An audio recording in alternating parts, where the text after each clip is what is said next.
Hello and hi there. Well, it's the moment you've all been waiting for. Well, a couple of you have been waiting for it. Okay, no one's been waiting for it, but damn it, I'm going to do it anyway. Today, I'm going to start a new kit. No, I said kit, not kite. Thank you. After finishing the epic saga that was the Hasegawa P12E, I'm ready for a new project. And, as promised in the last video, that project will be in 1/32nd scale. Now, I dilly-dallied and vacillated wildly, and you know how painful that can be, before I finally chose a subject. I narrowed it down to 3, and then 2, and then I couldn't decide which of those 2 I wanted to do more. But in the end, I picked this one, the Wedell-Williams Racer, or Wedell-Williams Racer. I'm not quite sure how to pronounce his name. Anyway, this thing here, that's what I'm going to do. Another kit that's been on my to-do list for a long time. I am a huge fan of racing aircraft. I have many kits of racing aircraft. Not so many in 1/32nd scale, but a few. And yeah, this is one I really want to do. Now, originally, I was going to do this one here because, you know, why wouldn't you? It's pretty cool looking.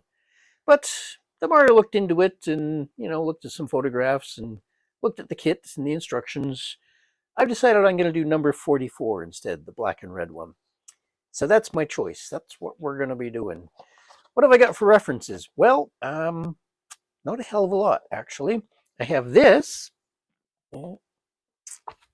which just happens to have the very aircraft that I'm going to do on the cover. This is, of course, a replica, but it gives you an idea of what it's going to look like. The paint job should be fun. There's a couple of pictures of the aircraft in here, but yeah, not a lot. The other book I have, here, let's put that down here. Oh, uh-oh. There, hang on. The other book I have is, which is the front? This one. This is Racing Planes and Air Races, 1909 to 1967 by Reed Kinnert. An excellent book. In fact, when I started looking through this, I got so sidetracked that before you knew it, it was 2 hours later and I hadn't even started this damn video. Anyway, so a couple of good pictures in here as well. Managed to glean a few off the internet, and that's about it, really. So let's dive into this one. The first thing I'm going to do is kind of a standard operating procedure for me when I start a new model, and that is to wash the parts in warm soapy water and scrub them with the old toothbrush. There's a couple of schools of thought on this. Some people say, oh, it's not necessary because you get your grubby little fingers all over them anyway, and you got to wash them before you paint. That's very true. However, I have had paint beat up on me because of the mold release agent on the plastic, and it created the dreaded fisheye effect in the paint, which was very annoying. And that was on the interior of the model that I hadn't touched with my grubby little fingers. So, I would disagree with those who say it isn't necessary. I think it is. And at the very least, what does it take? A couple of minutes of effort? The alternative is you got to stop what you're doing, strip all the paint off, clean the parts, and start all over again. So I figure, for the sake of 2 minutes of scrubbing with an old toothbrush, you might have saved yourself a lot of work. That's just my thoughts on it anyway. But I will do that, and then I'll show you what's in the kit and what we've got to start with. And we'll crack on and carry on and move on up and all that painful stuff, shall we? Alrighty then. All the parts have been scrubbed and they're sparkling clean and, most importantly, free of cavities and gingivitis. And we are ready to begin. Now, those of you who are familiar with the Williams Brothers kit will know what to expect. In many ways, they're kind of like a limited run kit. You don't get any locating tabs. Some of the parts are a little bit crude and simplified, but all in all, they are excellent kits. And as far as I know, they're not short run, they are quite long run. In fact, the Wedell-Williams Racer was first released in 1979, and it's still available today, as far as I know. So, it is very much a long run kit, but still very nice. So, what do you get? Well, there are 3 plastic sprues in white plastic. First is, you get one of Williams Brothers' standard little Pratt & Whitney Wasp Junior engines. These are lovely little moldings, and they also use this same engine in their GB R1 and R2, and the GBZ, and the Seversky P35, I believe. Maybe others, I don't know, but really very nice. Nice little engine kit, that. So you get that in the second sprue, slightly larger. You get the wing bottoms and the cockpit parts and 2 wheel halves. So there's not a lot in the cockpit of these things, and what Williams surprise is quite decent. We can work with that. So finally, the main sprue, and one of the fuselage halves fell off when I was washing the parts. Well, that's basically what you get that in that sprue. Pretty good. Nice simulation of the ribbed fabric fuselage. Wings, I believe, were plywood and then cloth covered, so they're quite smooth, which is correct. Now, note that the shape of these ailerons is actually applicable to number 92, which is, in my opinion, the most boring of the paint schemes, being just black and white. If you're doing 121 or 44, as I am, then this aileron shape needs to be modified. But that's okay, because I'm going to cut out the control surfaces and reposition them anyway. That's just sort of another standard operating procedure for me. I just think it looks a little better with the controls displaced. So, there we go. Note that there's no stringer detail whatsoever in the inside, so I may add a little bit. I'm going to model this with the canopy closed, so I'm not going to go overboard with the cockpit in this one. Not a lot of parts, pretty simple. I'm hoping, I think, this will be quite a bit quicker than the P12E was. There's one less wing to deal with, a little bit less rigging to deal with, and as I say, I'm doing it with a closed canopy, so I'm not going to go overboard with the detailing on this one. So hopefully it will be a little bit quicker this time. What else we got here? The plastic bag. Another plastic bag. It's got some tubing, which I believe is for the slightly different exhaust arrangement on Roscoe Turner's number 121. You get a canopy, which is rather thick and it's got some pretty heavy frame lines, so I'm going to modify that, smooth out the frame lines, and I'm going to vacuform a copy, which I think will look much better. And you also get Williams Brothers standard optional rubbery wheels, which I won't be using. And they also always supply this monofilament rigging, which is got a flat profile for it. I might try it. I don't know. Well, I'll give it a go, see what it looks like. But yeah, that's what you get in there. And then a very nice sheet of decals for the 3 markings options. These are, well, the number 121, the red ones, they're very slightly out of register, so that was another factor in my decision to do number 44, because those ones are spot on. But yeah, these are very, very nice. And you get an instrument panel too, which is not so nice, but I think we can work with it. Look at that. And finally, and in my opinion, this is one of the strengths of a Williams Brothers kit. That's the instructions. Oop, get out of there. The reason being is they always give you really, really nice drawings. And they're to the correct scale as well. So you can actually lay the parts over these, and they're very useful. And so this is the scheme that we're going to be doing here. And it's going to be fun masking all those scallops off and painting those, but we'll cross that bridge when we get to it. So there we go. And then you've got your standard construction leaflet, and it is literally just a single piece of paper with an exploded diagram. That's all you get, but you don't really need much more. So there we go. That's what we've got to start with. So let's carry on and start. Step 1 of the instructions says to start with the engine, but I thought it'd be a little more traditional and start with the cockpit. So I've got all the pieces clipped off the sprue, and we got the side frames there, seat, rear bulkhead, the floor with the heel boards for the rudder pedals. That is supposed to represent the rear of the fuel tank in the fuselage. So we got control stick, compass, forward frame with the rudder bar, and the instrument panel. Now, there's a fair few ejector pin marks on the parts, as well as some flash, like you can see right there, and also on the forward fuselage halves. Got them here. There's some big chunks of flash there to clean up. Nothing too onerous, fairly easily dealt with. And there's a fair few molding seams and such and so forth to clean up, so that'll be my first task, is cleaning up all the parts. And this compass here has, if you can see, I already started doing a little bit of work on there. It's got rather a nasty sink mark right in the middle of it. So I'm just going to punch out a disc of plastic sheet and cover that up. You don't get a decal for this like you do with the instrument panel. So I've had a look through my collection of instrument decals and come up with a suitable one that I'm going to be using for that.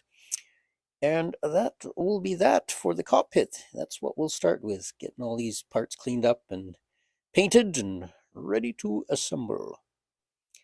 The instructions say to paint the internal framing silver, and I think that is quite correct. I have another book here, The Great Air Races by Don Vorderman. That's copyright 1969. And if we turn to page, where the hell am I? 218, we can see number 44. Moments before, it got trapped in a high-speed stall and tragically crashed. Unfortunately, Doug Davis lost his life in that crash. But if we look at the picture below, the wreckage shows that the frame is quite light in color. So I suspect it was either painted silver or just natural metal. Yeah, pretty nasty. Not surprising that he did not survive that. And in fact, a great many aviators lost their lives in these aircraft, both men and women. There were a lot of women racing in the 1930s as well. Alrighty, I'm a couple of hours in. Spent a great deal of time cleaning up all the pesky seam lines and flash and ejector pin marks and stuff. I got them filled in the fuel tank there. Although, in all honesty, being at the forward end of the cockpit, that's probably going to be invisible when I'm done. But what the hell, I did it anyway. This was a lot of fun to clean up, getting in between all those frame line thingies there and got that glued together. And there's my compass. Covered up that sinkhole with a punched out bit of plastic. And what else have I done here? Oh yeah, I made a photocopy of the instrument panel, and I've used that to punch out the instrument faces in a sheet of 10 thou plastic cards. I'll just get rid of that photocopy. And now I've got a nice little overlay. I'll just get my decal sheet here. There we go.